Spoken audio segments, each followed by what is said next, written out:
Hello everyone, কেমন আছেন সবাই? আশা করি ভালো আছেন। আবারও চলে আসলাম নতুন একটা ভিডিও নিয়ে। মা গ্রামে গিয়েছিল।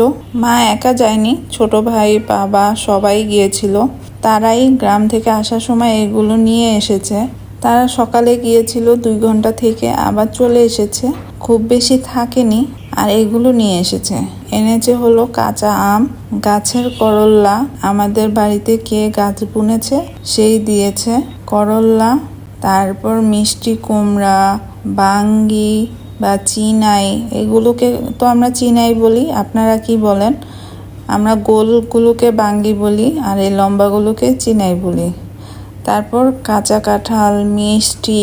কাঁঠালটা একটু বড় সাইজ নিয়ে এসেছে। কাঁঠালটা অবশ্য আমিই আনতে বলেছিলাম তরকারি খাওয়ার জন্য, কিন্তু আমার মনে হচ্ছে না এটা দিয়ে তরকারি খাওয়া যাবে। আর এত বড় একটা মিষ্টি কুমড়া দেখে আমার তো একটু ভয় লাগছিল, এটা কিভাবে শেষ করব। চিনাই দুইটা অনেক ভালো ছিল, মিষ্টি মিষ্টি ছিল আর বেলে ছিল। একটা তো ফেটে গিয়েছে, আরেকটা একটু আস্ত আছে। আর ছোট ভাই আমার ছেলের জন্য 5টা চিপস কিনে নিয়ে এসেছে। এই তো দেখেন কিভাবে ফেটে গিয়েছে।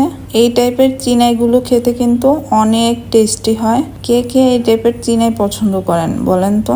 তারপর এখন হলো দুপুরের জন্য রান্না করে নিব।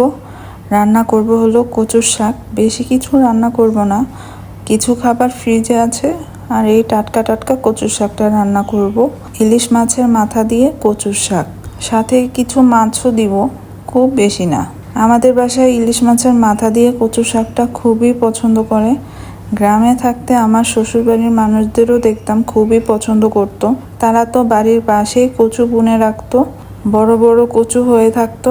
যেই বাজার থেকে ইলিশ মাছ কিনে নিয়ে আসতো, যাও কচু শাক নিয়ে আসো, তারপর ইলিশ মাছের মাথা দিয়ে কচু শাক রান্না হবে। যদি একটা ইলিশ মাছের মাথাও হতো, তাও ওইটা কচুর শাক দিয়েই রান্না করতে হবে।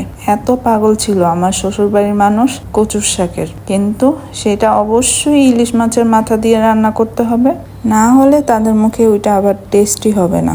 গ্রামের কথা অনেক মনে পড়ে। গ্রামে থাকতে সব আমরা টাটকা টাটকা জমির জিনিস খেতাম। এই ডাক দিয়ে বলতাম এটা দিয়ে যান, ওইটা দিয়ে যান, আর এসে দিয়ে যেত।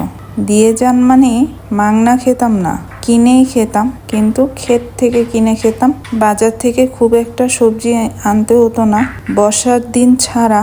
যেহেতু বর্ষার দিনে জমিতে পানি উঠে যায়, তাই বর্ষার দিনে বাজার থেকেই কিনে খেতে হতো, আর শুকনো দিনে ক্ষেত থেকে কিনে খেতাম। এই তো আমার কচু শাকটা প্রায় হয়ে গিয়েছে। তারপর আমি আমার হাজবেন্ডের জন্য একটা চিকেনের রেসিপি করব। এটা কারো থেকে দেখে না, এটা আমি আন্দাজেই করব, কিন্তু খেতে এতই টেস্টি হয়েছিল, মন চেয়েছিল তার খাবারের থেকে অর্ধেক ভাগ নিয়েই নিই। আজ এই পর্যন্তই। ভালো থাকবেন, সুস্থ থাকবেন। আমার ভিডিওটা যদি ভালো লাগে প্লিজ লাইক, কমেন্ট, শেয়ার করে দিবেন। আল্লাহ হাফিজ।